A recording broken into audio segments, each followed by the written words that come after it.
आपका मन अगर आप अपने वश में नहीं करेंगे तो वो आपके दुश्मन की तरह काम करना शुरू कर देगा। निर्माण केवल पहले से बनी चीजों का नया रूप है। केवल किस्मत वाला योद्धा ही स्वर्ग तक पहुंचाने वाला युद्ध लड़ता है। इंसान अपने विश्वास की बुनियाद पर उस जैसा बनता चला जाता है। आपके साथ अब तक जो हुआ अच्छे के लिए हुआ, आगे जो कुछ होगा अच्छे के लिए होगा, जो हो रहा है वो भी अच्छे के लिए हो रहा है। इसलिए हमेशा वर्तमान में जियो, भविष्य की चिंता मत करो। कोशिश की जाए तो अपने अशांत मन को आसानी से नियंत्रित किया जा सकता है। इंसान नहीं, उसका मन किसी का दोस्त या दुश्मन होता है। जो किसी दूसरों पर शक करता है उसे किसी भी जगह पर खुशी नहीं मिल सकती। अपने जरूरी कार्य करना बाकी गलत कार्य करने से बेहतर है। कर्म ना करने से बेहतर है कैसा भी कर्म करना। आपका निराश ना होना ही परम सुख होता है। क्रोध मूर्खता को जन्म देता है। अफवाह से अकल का नाश और अकल से नाश से इंसान का नाश होता है। किसी भी काम में आपकी योग्यता को योग कहते हैं। भगवान सभी लोगों मन में बसते हैं और अपनी माया से उनके मन को जैसा चाहे वैसा घड़े की तरह घड़ते हैं। सही मायने में चोर वो है जो अपने हिस्से का काम किए बिना भोजन करता है। कर्म किए जाओ, फल की चिंता मत करो। मन बहुत चंचल है जो इंसान के दिल में उथल पुथल कर देता है। हर कोई खाली हाथ आया था और खाली हाथ ही इस दुनिया से जाएगा। परिवर्तन संचार का नियम है। कल जो किसी और का था आज वो तुम्हारा है, कल वो किसी और का होगा। आत्मा अमर है इसलिए मरने की चिंता मत करो। मेरा तेरा, छोटा बड़ा, अपना पराया मन से मिटा दो, फिर सब तुम्हारा है और तुम सबके हो। भूत और भविष्य में नहीं, जीवन तो इस पल में है, अर्थात वर्तमान का अनुभव ही जीवन है। तू करता वही है जो तू चाहता है, होता वही है जो मैं चाहता हूँ। तू वही कर जो मैं चाहता हूँ, फिर होगा वही जो तू चाहता है। जो मन को नियंत्रित नहीं करते उनके लिए वह शत्रु के समान कार्य करता है। खुशियों में तो सब साथ होते हैं, असली दोस्त वही हैं जो दुख में साथ दे। सदैव संदेह करने वाले व्यक्ति को कभी भी सुख नहीं मिल सकता। नरक के 3 द्वार हैं, वासना, क्रोध और लालच। मनुष्य अपने विश्वास से निर्मित होता है। जैसा वह विश्वास करता है वैसा वह बन जाता है। जानने की शक्ति झूठ को सच से पृथक करने वाली जो विवेक बुद्धि है उसी का नाम ज्ञान है। परिवर्तन ही संसार का नियम है। क्रोध से भ्रम पैदा होता है, भ्रम से बुद्धि व्यग्र होती है, तब तर्क नष्ट हो जाता है। जब तर्क नष्ट होता है तब व्यक्ति का पतन हो जाता है। मन अशांत हो तो उसे नियंत्रित करना कठिन है, लेकिन अभ्यास से इसे वश में किया जा सकता है। तुम उसके लिए शोक करते हो जो शोक करने के योग्य नहीं है और फिर भी ज्ञान की बातें करते हो। बुद्धिमान व्यक्ति ना जीवित और ना ही मृत व्यक्ति के लिए शोक करते हैं। खाली हाथ आए हो और खाली हाथ जाना है, इसलिए व्यर्थ की चिंता छोड़कर व्यक्ति को हमेशा सत्कर्म करना चाहिए।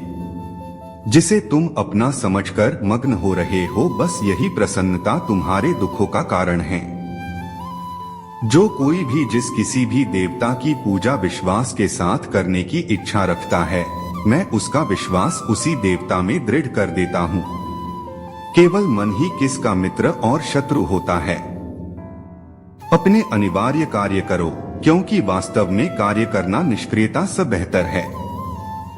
कर्म का फल व्यक्ति को उसी तरह ढूंढ लेता है जैसे कोई बछड़ा सैकड़ों गायों के बीच अपनी माँ को ढूंढ लेता है। आत्मा न जन्म लेती है न मरती है, ना ही इसे जलाया जा सकता है, ना ही पानी से गिला किया जा सकता है। आत्मा अमर और अविनाशी है। किसी के भाग्य का निर्माण नहीं करता और ना ही किसी के कर्मों के फल देता हूँ। व्यक्ति या जीव का कर्म ही उसके भाग्य का निर्माण करता है।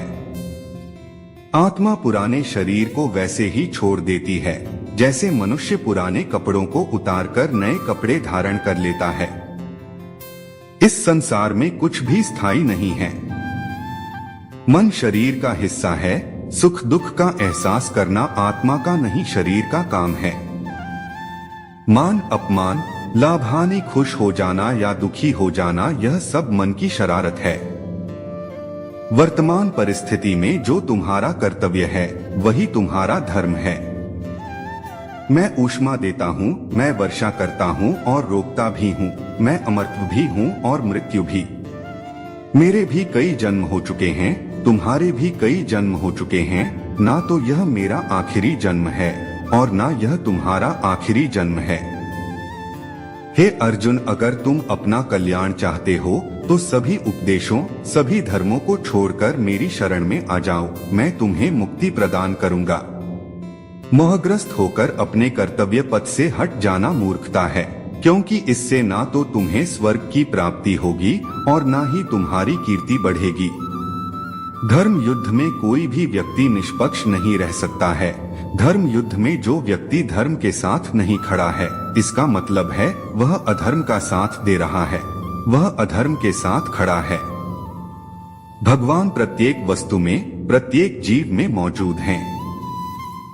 मुझे जानने का केवल एक ही तरीका है, मेरी भक्ति। मुझे बुद्धि द्वारा कोई न जान सकता है, न समझ सकता है। आत्मा का अंतिम लक्ष्य परमात्मा में मिल जाना होता है। मैं ही इस सृष्टि की रचना करता हूँ, मैं ही इसका पालन पोषण करता हूँ और मैं ही इस सृष्टि का विनाश करता हूँ। मैं सभी प्राणियों को जानता हूँ, सभी के भूत, भविष्य और वर्तमान को जानता हूँ, लेकिन मुझे कोई नहीं जानता है। जो मुझे जिस रूप में पूजता है, मैं उसी रूप में उसे उसकी पूजा का फल देता हूँ। जन्म लेने वाले व्यक्ति की मृत्यु निश्चित है और मरने वाले व्यक्ति का फिर से जन्म लेना निश्चित है।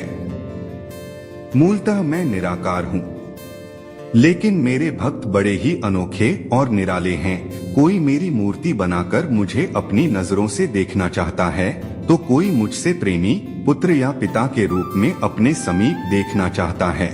अपने भक्तों के वश में होकर ही मैं भिन्न भिन्न रूप धरता हूँ। मन की गतिविधियों, होश, श्वास और भावनाओं के माध्यम से भगवान की शक्ति सदा तुम्हारे साथ है और लगातार तुम्हें बस एक साधन की तरह प्रयोग करके सभी कार्य कर रही है। ज्ञानी व्यक्ति ज्ञान और कर्म को एक रूप में देखता है, वही सही मायने में देखता है। सभी अच्छे काम छोड़कर बस भगवान में पूर्ण रूप से समर्पित हो जाओ। मैं तुम्हें सभी पापों से मुक्त कर दूंगा, शोक मत करो। किसी और का काम पूर्णता से करने से कहीं अच्छा है कि अपना काम करें, भले ही उसे अपूर्णता से करना पड़े। मैं सभी प्राणियों को समान रूप से देखता हूँ, ना कोई मुझे कम प्रिय है ना अधिक, लेकिन जो मेरी प्रेम पूर्वक आराधना करते हैं वो मेरे भीतर रहते हैं और मैं उनके जीवन में आता हूँ। प्रबुद्ध व्यक्ति सिवाय ईश्वर के किसी और पर निर्भर नहीं करता। मेरी कृपा से कोई सभी कर्तव्यों का निर्वाह करते हुए भी बस मेरी शरण में आकर अनंत अविनाशी निवास को प्राप्त करता है। मैं धरती की मधुर सुगंध हूँ, मैं अग्नि की ऊष्मा हूँ, सभी जीवित प्राणियों का जीवन और सन्यासियों का आत्मसंयम हूँ। तुम उसके लिए शोक करते हो जो शोक करने के योग्य नहीं है, और फिर भी ज्ञान की बातें करते हो। बुद्धिमान व्यक्ति ना जीवित और ना ही मृत व्यक्ति के लिए शोक करते हैं। कभी ऐसा समय नहीं था जब मैं, तुम या ये राजा महाराजा अस्तित्व में नहीं थे, ना ही भविष्य में कभी ऐसा होगा कि हमारा अस्तित्व समाप्त हो जाए। कर्म मुझे बांधता नहीं, क्योंकि मुझे कर्म के प्रतिफल की कोई इच्छा नहीं। वह जो वास्तविकता में मेरे उत्कृष्ट जन्म और गतिविधियों को समझता है, वह शरीर त्यागने के बाद पुनः जन्म नहीं लेता और मेरे धाम को प्राप्त होता है। बुद्धिमान व्यक्ति को समाज कल्याण के लिए बिना आसक्ति के काम करना चाहिए। जो व्यक्ति आध्यात्मिक जागरूकता के शिखर तक पहुंच चुके हैं, उनका मार्ग है निःस्वार्थ कर्म। जो भगवान के साथ संयोजित हो चुके हैं, उनका मार्ग है स्थिरता और शांति। वह जो सभी इच्छाएं त्याग देता है और मैं और मेरा की लालसा और भावना से मुक्त हो जाता है, उसे शांति प्राप्त होती है। मेरे लिए ना कोई घृणित है ना प्रिय, किंतु जो व्यक्ति भक्ति के साथ मेरी पूजा करते हैं वो मेरे साथ हैं और मैं भी उनके साथ हूँ।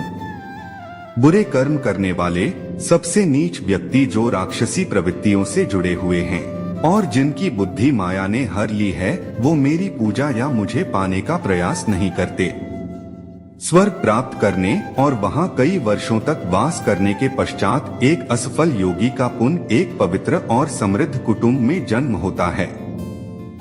केवल मन ही किसी का मित्र और शत्रु होता है। मैं सभी प्राणियों के हृदय में विद्यमान हूँ। ऐसा कुछ भी नहीं, चेतन या अचेतन, जो मेरे बिना अस्तित्व में रह सकता हो। वह जो मृत्यु के समय मुझे स्मरण करते हुए अपना शरीर त्यागता है, वह मेरे धाम को प्राप्त होता है, इसमें कोई संशय नहीं है। मन, वाणी और कर्म से किसी को भी दुख न देना, प्रिय भाषण, अपना बुरा करने वाले पर भी क्रोध न करना, चित्त की चंचलता का अभाव, दंभ, अहंकार, घमंड, क्रोध, अज्ञान, ये आसुरी संप्रदा के लक्षण है। दोस्तों, इस वीडियो में बस इतना ही। मिलते हैं अगली वीडियो में। जय श्री कृष्णा।